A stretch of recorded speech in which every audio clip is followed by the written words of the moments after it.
بدا سے بلیڈر نشته دی د هر چا دړه ارمان دی کنه وین په قوم او په وطن باندې دی دا عمران خان خو عمران خان دی کنه دا عمران خان خو عمران خان دی کنه. السلام علیکم. یوں لگتا ہے کہ 2 سال سے عمران خان کی مقبولیت کو مینیج کرنے کی کوششیں کامیابی سے ہمکنار نہیں ہو سکیں. پردے کے پیچھے رہ کر عمران خان کی مقبولیت میں ڈنٹ ڈالنے اور ان کی مقبولیت کو محدود کرنے اور سمیٹنے کی جتنی بھی کوششیں ہوئیں، جتنے بھی بیانیے چلائے گئے، جتنی بھی معاشرے کی قابل قدر اور ایک ویٹیج رکھنے والی شخصیات کو اس حوالے سے میدان میں اتارا گیا، وہ سب ناکام ہو گیا. پاکستان میں پرائیویٹ الیکٹرانک میڈیا کو اسی لیے آزادی بھی دی گئی تھی اور لانچ کرنے کے پیچھے بھی یہی مقاصد تھے کہ یہ رائے عامہ کی لہروں پر سوار ہوگا اور رائے سازی کے عمل میں یہ حکومتوں کا حصہ بٹائے گا، ریاست کا حصہ بٹائے گا. لیکن وقت گزرنے کے ساتھ ساتھ یہ میڈیم بھی جو ہے یہ بھی ایک بے اثر ہوتا چلا گیا. یہ اپنی طاقت، تگ و تاز، اپنی رائے عامہ پر جو اپنا ایک اثر رسوخ ہے وہ کھوتا چلا گیا. اسی طرح کئی ایسی شخصیات ریاست کے پٹارے میں موجود تھیں کہ جو بڑی فصیح البیان تھی، جو قادر الکلام تھی. بہت سے ایسے قلم کار بھی موجود تھے کہ جو لفظوں کے ساتھ کھیلنے کا ہنر جانتے تھے، جملے کی بنت پر وہ کمال مہارت رکھتے تھے. ان سب کو باری باری آزمایا گیا پاکستان کے نوجوانوں کو متوجہ کرنے کے لیے، پاکستان کے نوجوانوں کی توجہ بانٹنے کے لیے، لیکن بالآخر ہر تدبیر الٹی ہوتی چلی گئی. اس معاملے میں ہر جو میزائل داغا گیا، جس بھی انداز کا تھا، وہ قلم کا تھا، وہ زبان کا تھا، وہ علم اور تقوی کا تھا، وہ سارے میزائل ایک ایک کر کے مس فائر ہوتے چلے گئے. اب یہاں تک کہ خود جو ریاست کے ہمہ مقتدر شخصیات ہیں انہیں میدان میں آنا پڑا نئی نسل کے ساتھ مکالمے کے لیے اور نئی جنریشن کے ساتھ مکالمے کے لیے. عمران خان کا جو جادو ہے وہ چونکہ پاکستان میں رائے عامہ میں نئی نسل میں سرایت کر گیا ہے، سر چڑھ کر بول رہا ہے، اور اس جادو کو کنٹرول کرنے کے لیے کوئی توڑ نہیں ہے. کوئی سنیاسی بابا، کوئی جو درویش، کوئی تعویذ لکھنے والا، کوئی دم درود کرنے والا، کوئی بھی شخص جو ہے وہ اس کیفیت کو، اس صورتحال کو تبدیل کرنے میں، اس جادو کا اثر اور توڑ کرنے میں کامیاب نہیں ہو سکا. اس لحاظ سے اب جو ایک نئی کوشش ہوئی ہے نوجوانوں سے ڈائلاگ کی، اور اس میں گو کہ وہ مینیجڈ ہوتی ہے، لیکن اس میں بھی بہت سے ایسے جینون اور جائز سوالات بڑے تلخ انداز میں پوچھے جاتے ہیں جو آج کے پاکستان کی نہیں، ماضی کے پاکستان کی اور 75 سالہ جو تاریخ ہے پاکستان کی، وہ اس کی حقیقت کی عکاسی کرتے ہیں، اس حقیقت حال کے عکاس ہوتے ہیں، ماضی کا ایک نوحہ ہوتے ہیں، مستقبل کی مایوسی کا ایک اظہار لیے ہوتے ہیں اپنے اندر. اب ایسا کیا ہو گیا کہ عمران خان کی جو مقبولیت ہے وہ مینیج نہیں ہو پا رہی. حالانکہ ایک دور تھا کہ جب مختلف ادوار پاکستان کی سیاسی تاریخ میں آئے، جب سویلین جو رہنما تھے وہ مقبول ہوتے چلے گئے. محترمہ فاطمہ جناح کا جو دور ہے، اور جب انہوں نے ایوب خان کو چیلنج کیا، للکارا، تو وہ ایک مقبول سیاستدان کے طور پہ ابھری تھیں پاکستان کے دونوں حصوں میں. اور پاکستان کے دونوں حصوں کی جو نہ صرف مذہبی اور دینی جماعتیں ان کی حمایت کر رہی تھیں، بلکہ جو قوم پرست جماعتیں تھیں، جو نیشنلزم پہ یقین رکھتی تھیں، وہ جماعتیں بھی ان کے گرد اکٹھی ہو گئی تھیں، اور یوں وہ ایک بائنڈنگ فورس بن گئی تھی پاکستان کے دونوں بازوؤں کے درمیان. لیکن ان کے خلاف اتنا قبیح اور اتنا کریہ پروپیگنڈا کیا گیا کہ ہم اپنے بچپن میں جب سنتے تھے وہ کہانیاں اور داستانیں، اور سنانے والوں کی آنکھوں میں بلا شبہ آنسو ہوتے تھے، کیونکہ وہ ایک نسل اس سے قائد اعظم کی بہن کی کردار کشی سے جو وہ ایک ڈپریشن میں مبتلا ہو کر رہ گئی تھی، اور وہ یہ سمجھتے تھے کہ ایوب خان نے فتح حاصل کی، لیکن ایوب خان کی جو فتح ہے وہ بہت جعلی ہے، وہ بہت مینجڈ ہے، اور اس میں صرف اور صرف طاقت کا جو کرشمہ تھا، طاقت کا سارا دار و مدار اور انحصار تھا اس فتح میں۔ مطلب یہ کہ جب محترمہ فاطمہ جناح کو دھاندلی کے ذریعے ہرا دیا گیا تو ایک واقف حال کا کہنا تھا کہ بچوں کو پیسے دے کر اور مٹھائیاں دے کر ان کو گلیوں میں نکالا گیا، اور وہ نعرے لگاتے رہے بڈھی اماں ہار گئی۔ تو یہ ایک ایسی وارداتیں ہوتی رہی ہیں اس ملک کے ساتھ کہ جن کا کوئی حساب کتاب نہیں رہا۔ فاطمہ جناح کو بھی غیر محب وطن، پاکستان توڑنے کی مرتکب، علیحدگی پسندوں کی ساتھی قرار دے کر ان کو متون اور ملون کیا گیا۔ اس وقت ظاہر ہے کہ الیکٹرانک میڈیا نہیں ہوتا تھا، لیکن جو بھی میڈیم ہوتے تھے پروپیگنڈے کا یہی انداز ہوتا تھا، اور طاقت اسی انداز سے استعمال کرتی تھی۔ پھر بھٹو کا جو زمانہ آیا اس کی تاریخ بھی بتاتی ہے، اور ایک واقعہ ایسا ہے کہ جو اس دور میں جو بیداری آئی عوام کے اندر اس کا عکاس ہے، وہ معروف شاعر اور ادیب احمد ندیم قاسمی صاحب کا ایک مشہور واقعہ ہے کہ وہ جب اپنے علاقے اپنے گاؤں میں گئے کافی عرصے کے بعد، تو ایک سوٹڈ بوٹڈ بابو کے طور پہ، تو پہلی دفعہ ان کو لینے کے لیے گاؤں کے بچے، بزرگ، بوڑھے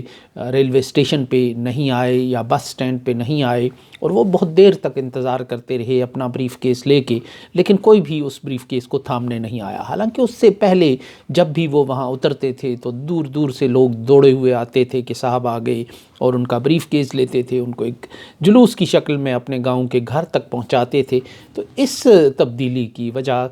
جب احمد ندیم قاسمی صاحب نے وہاں مقامی لوگوں کو بتائی کہ اس دفعہ کوئی بھی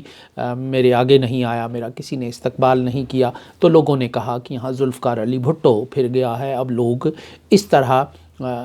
کسی کا استقبال نہیں کرتے، اب لوگ بدل گئے ہیں، ان میں اپنی ایک انا پیدا ہو گئی ہے، اپنے وجود کا ایک احساس پیدا ہوا ہے۔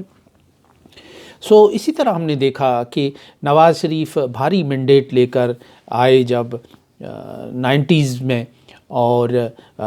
ان کی بھی ایک اچھی خاصی مقبولیت تھی، اور پھر اس مقبولیت کا ابارشن ہوا، اور وہ ان کا عروج کا ایک زمانہ تھا، اور اس کے بعد پھر چونکہ وہ مائنس ہو گئے اور پھر منظرنامہ بدل گیا۔ انہوں نے راہ دی ایک سسٹم کو اور اس کو کام کرنے کا موقع دیا، اور یوں بی بی بابا بے گربش وہ ہیں خوش تو ہم بھی خوش والا ایک ماحول بن گیا۔ نواز شریف صاحب جدہ چلے گئے، اور ادھر پاکستان کو گھسیٹنے والوں نے گھسیٹا، حکومت کی جیسے تیسے اپنا ٹائم پورا کر لیا، یہاں تک کہ ان کا اینٹی کلائمیکس شروع ہو گیا، جو ایک نیچرل ہوتا ہے پاکستان کے ماحول میں، پاکستان کی فضا میں۔ اب جو عمران خان میدان عمل میں ہیں، اور وہ پوری قوت کے ساتھ میدان عمل میں ہیں، وہ پاکستان کے پیر و جواں کے دل میں اتر چکے ہیں، اور پاکستان کے ہر پیر و جواں کو متاثر کر چکے ہیں، اور ملک کے ایک کونے سے دوسرے کونے تک وہ ان کی مقبولیت پھیل چکی ہے۔ اور جب یہ جنوری کا زمانہ تھا، اپریل میں انہیں ہٹایا گیا، لیکن جنوری کا ایک دن تھے کہ جب پہلی دفعہ ایک محفل میں ہم بیٹھے ہوئے تھے، اور بڑے سینئر اخبار نویس بھی تھے اور کچھ ٹی وی کے لوگ بھی تھے، اور ہم اس پر بحث ہونے لگی کہ واقعی ایک صفحہ جو ہے وہ پھٹ گیا ہے، اور سیریس ایک اختلافی کیفیت پیدا ہو چکی ہے، کیونکہ اس وقت تک، اس کے بعد بھی بہت عرصے تک لوگ یہی سمجھتے رہے کہ یہ محض ایک نورہ کشتی ہے، اور آخری موقع پر پاکستان کی جو اسٹیبلشمنٹ ہے وہ عمران خان کو بیرونی وار سے بچا لے گی۔ لیکن جب یہ اندازہ ہوا، اور میں نے اس وقت بھی یہ بات کہی کہ اگر ایسا ہوا اور عمران خان کو اس انداز سے رخصت کیا گیا اور قبل از وقت کیا گیا، تو وہ عوام کے اندر جائے گا، تو وہ نہ صرف پنجاب KP کے بلکہ کراچی کے جو سندھ کے اردو بولنے والے علاقے ہیں، وہ وہاں تک اپنی مقبولیت پیدا کر لے گا، اور اس مقبولیت کو چیلنج کرنے والا پھر کوئی نہیں ہوگا۔ ہمارے بہت سے دوستوں نے اس پہ مسکرایا بھی اور اس پہ تبصرہ بھی کہا کہ ایسی مقبولیت کا پاکستان میں تصور ہی نہیں کیا جا سکتا، اور مینیج کرنے والوں کو مقبولیت کے جو یہ انداز ہیں ان کو مینیج کرنا بڑا اچھی طرح آتا ہے۔ بعد میں یہی ہوا کہ عمران خان کی مقبولیت KPK میں تو تھی ہی، وہ پنجاب میں بھی ہوئی، اور پھر وہ کراچی کے جو اور اردو سپیکنگ جو علاقے تھے سندھ کے ان تک بھی چلی گئی، لیکن یہاں تک تو بالکل صاف ایک منظرنامہ نظر آ رہا تھا۔ لیکن اب وہ یوں لگ رہا ہے کہ وہ بلوچستان کے جو پشتون بیلٹ ہے اس کو بھی متاثر کر رہی ہے، اور رفتہ رفتہ وہ بلوچ علاقوں تک بھی اپنا اثر رسوخ قائم کرے گی اور آگے بڑھے گی، کیونکہ ابھی وہ مقبولیت ریورس گیئر اس کو نہیں لگا ہے۔ اس کو مصنوعی طریقے سے ریورس گیئر لگانے کی کوششیں ہو رہی ہیں، لیکن وہ سب کوششیں ناکام ہو گئی ہیں۔ جو ڈیپ فریزر سے بڑے محترم اور معتبر قسم کے لوگ وقتاً فوقتاً نکال کر استعمال کیے جاتے رہے، جن کا پروفیشن ہی یہی ہے، قاسم علی شاہ جیسے انسان کہ جو اسی زبان کا کھاتے ہیں، اسی زبان سے انہوں نے مشہوری لی، اور موٹیویشنل سپیکر کے طور پر وہ آئے، لوگوں کو کامیاب زندگی گزارنے کا گر سکھانے لگے، اسی سے کتابیں انہوں نے لکھیں اس کے بعد پھر، اور نئی نسل کو وہ متاثر کرتے تھے اور ان کو استعمال کیا گیا۔ جو علی مرزا ہیں انجینئر، ان کا ایک نوجوان نسل پہ بڑا گہرا اثر تھا، ان کو استعمال کیا گیا۔ ایک کرکٹر کے ذریعے، یعنی اس سوچ کو داد ہی دی جا سکتی ہے علاج کرنے کے لیے، شاہد آفریدی جیسے ایک خوبرو آدمی کو اور اچھے جو ایک شہرت کے حامل انسان کو بھی میدان میں اتارا گیا، اور ایک 90 کی دہائی میں نوجوانوں کو اپنے موسیقی کے ذریعے، اپنی سروں کے ذریعے متاثر کرنے والے جواد احمد کو بھی اتارا گیا، اور ہر ایک شخص کو اس امید پر اتارا گیا کہ وہ قوم کے اندر، نوجوانوں کے اندر عمران خان کی مقبولیت کو کم کرے گا، محدود کرے گا، کنٹین کرنے میں کامیاب ہوگا۔ لیکن یہ ہر تدبیر الٹی چلی گئی، اور شاید اس کی وجہ یہ تھی کہ یہ جو دور تھا، ہر دور کا ایک لیڈر ہوتا ہے، ہر جنریشن کا جو رومانس ہوتا ہے وہ ایک سیاسی لیڈر میں ہوتا ہے، اور پارلیمانی نظام کا بھی اصول ہے، انسانی فطرت کا بھی اصول ہے کہ ایک انسان کا چہرہ دیکھتے دیکھتے لوگ اکتا جاتے ہیں، اور پھر وہ ایک نئے کی تلاش میں ہوتے ہیں۔ پھر جو اس جنریشن کی جو اس کے ساتھ کمیونیکیٹ کرنے میں کامیاب ہو جائے، اس کے ساتھ اپنی خیالات کی اور جذبات کی فریکوینسی ملانے میں کامیاب ہو جائے، پھر وہ اس دور کا ایک لیڈر، اس دور کا ایک امام، اس دور کا ایک مقبول آدمی ہوتا ہے۔ اور یہ 10 سے 15 سال کا عرصہ ہوتا ہے قوموں کی زندگی میں کہ جب کوئی لیڈر ان کی جذبات کی لہروں پہ سوار ہوتا ہے۔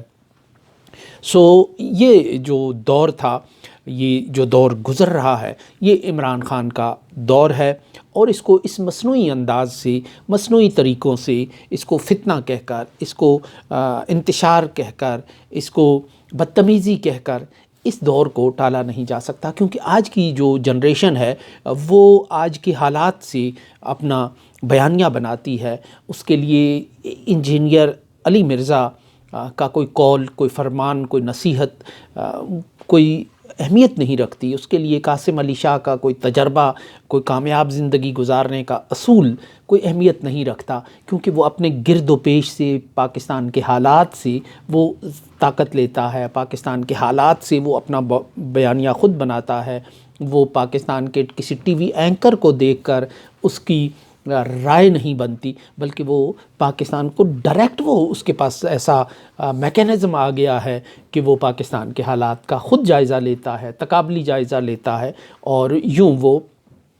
اپنا بیانیہ خود تشکیل دیتا ہے، خود تخلیق کرتا ہے، اور پھر جو اس کو قومی سطح پر کوئی بیانیہ اس کو بھاتا ہے تو وہ اس کے ساتھ جڑ جاتا ہے. سو یہ اگر یوں لگتا ہے کہ 8 سے 10 سال عملی طور پر یہ جو بیانیہ ہے عمران خان کا، یہ عملی طور پر ایک ریزسٹنس کے طور پہ موجود رہے گا پاکستانی سوسائٹی میں، اور اس کے بعد یہ ایک فکر اور ایک سوچ کے طور پر موجود رہے گا ہسٹری کے اندر بھی، ایسے ہی کہ جیسے ذوالفقار علی بھٹو کا جو بیانیہ تھا، کچھ سال اس نے مزاحمت کی عملی طور پر، لیکن بعد میں وہ آپ کی سیاست کو متاثر کرتا رہا، اس کے نام پر لوگ سیاست کرتے رہے اور اس کے نام پر ووٹ ڈالتے رہے، اور لیکن وہ متاثر کرتا رہا. لیکن اس میں زیادہ زور ہے اور پاکستان کے تمام ادوار سے زیادہ زوردار قسم کا یہ جو ماحول بن گیا ہے، تو اس کو اس طرح مصنوعی طریقوں سے مینیج نہیں کیا جا سکتا. امید دلائے بغیر، امید دکھائے بغیر، نئی صبح کا جو عنوان دیے بغیر اس کو ختم نہیں کیا جا سکتا، اور اس کو ختم صرف وہی کر سکتا ہے کہ جس نے یہ تار چھیڑے ہیں اس کی ناکامی، اس کا اپنے موقف سے ہٹنا، اس کا سرنڈر ہی اس بیانیے کو بدل سکتا ہے، لیکن اس کے فی الحال آثار نظر نہیں آتے.